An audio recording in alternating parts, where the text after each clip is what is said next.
Hey guys, Crew Chief 01 here. Doing a vid today on an AR that I picked up here about a month or so ago. Just kind of getting into the ARs. Been a fan of them for a while, but just really never had one, and so I'd start getting into them. Like I said, I got this about a month ago. I'm really liking it. I've always liked this style of M4 here. This is a Bushmaster XM15-e2s. It's an all A2. It's got a fixed handle, fixed front sight.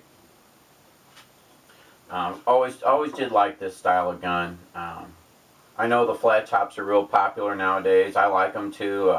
But I thought I'd start with this, get something I've always wanted.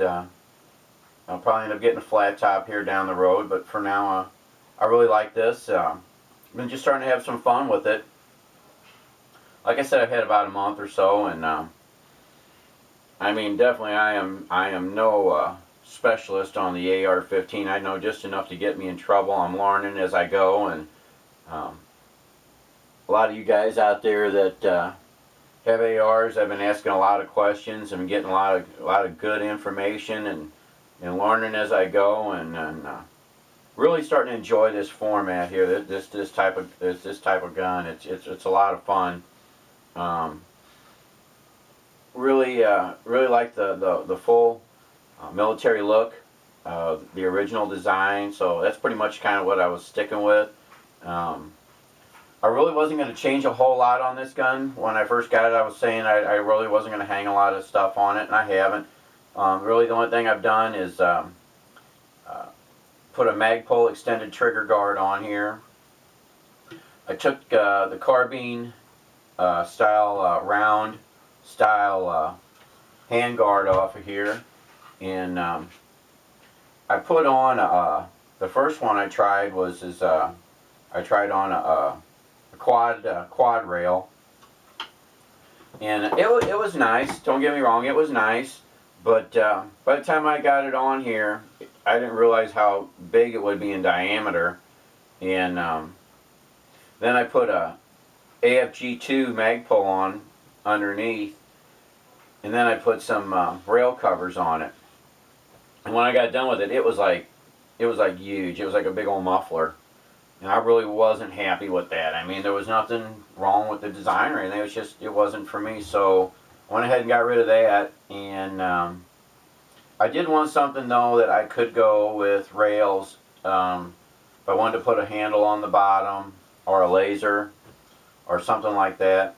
So I went ahead and I got this MOE MAGPUL, and I really like it. I mean, it's nothing high dollar, and let me go ahead and drop this out of here. Safety check it. Gun's clear.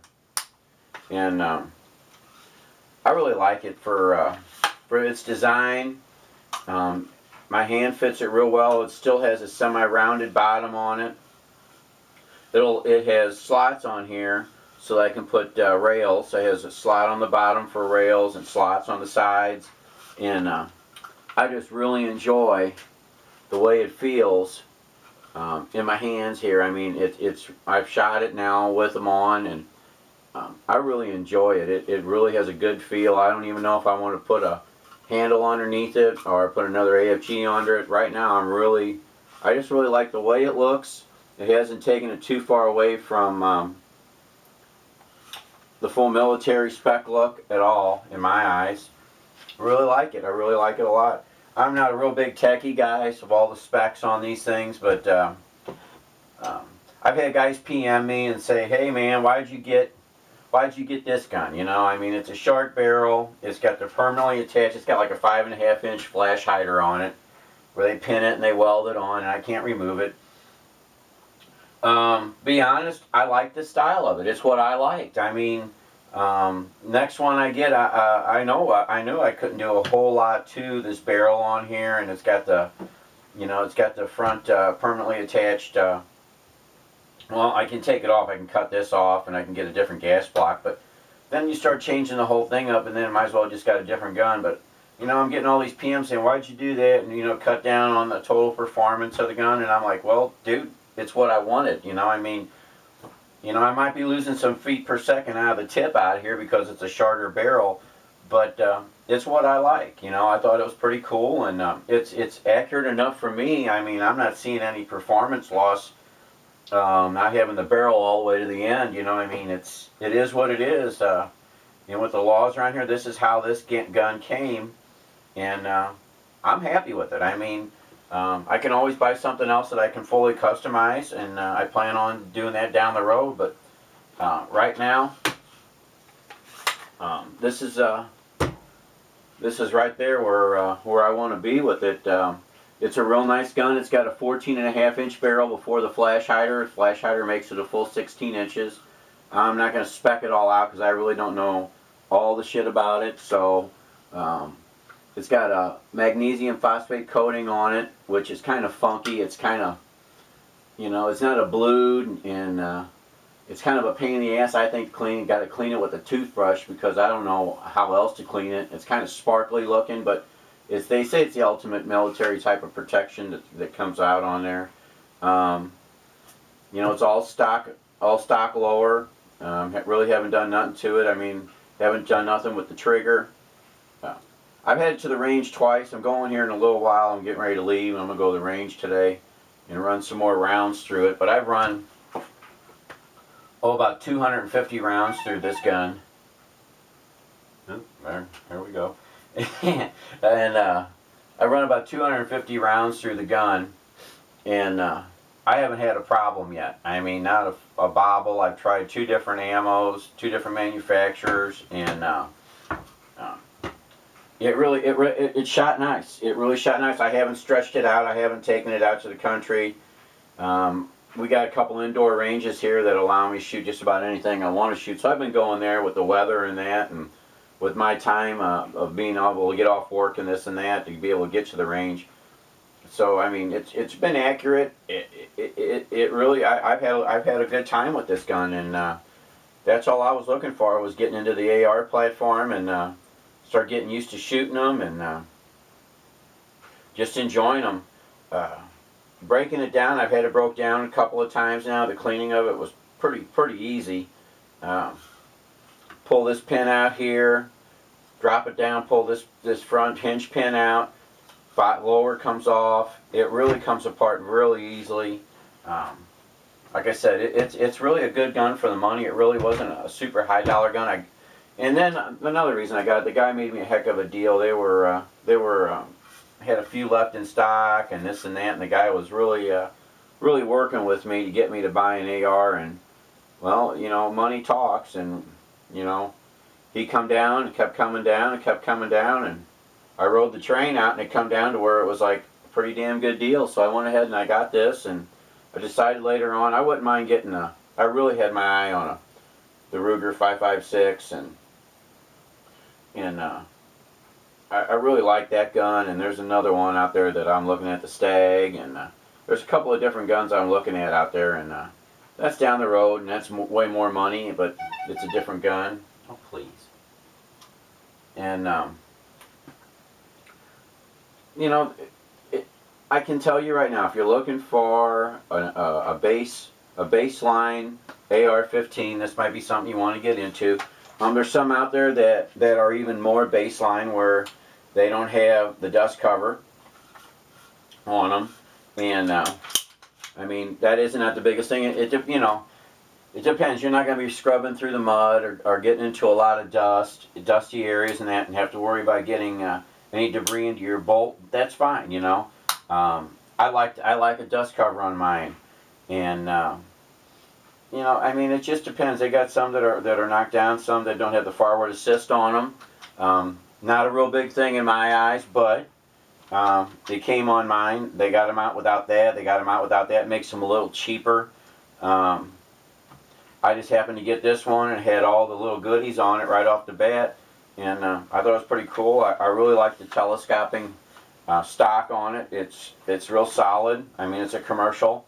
It isn't a mil spec, but it's good enough for me right now. I mean, I could spend a lot of money on this thing and change it around, or I think I'm just gonna, I just tweaked it a little bit with a couple of little things here. I don't know, I thought about throwing an optics bar on here, and where it drops down a little bit over the top of the front of the handguard, and maybe putting some type of optic on it. But then, you know, then here I go.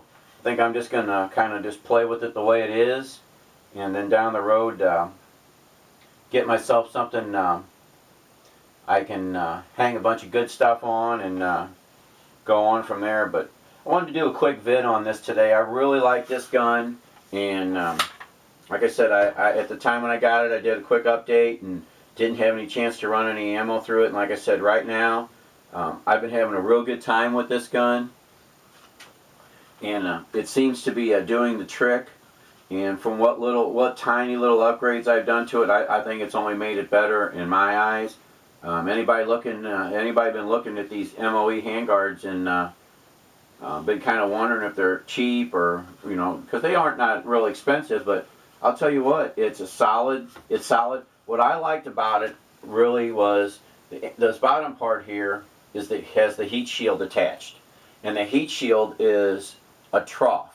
It's a piece of metal that's bent around in a U shape that runs the full length, and it goes up around the back side of the barrel where the barrel bolts into the front of the receiver housing. And I had to spread that a little bit. It was a little tight because my barrel, past the gas block, it flutes out again.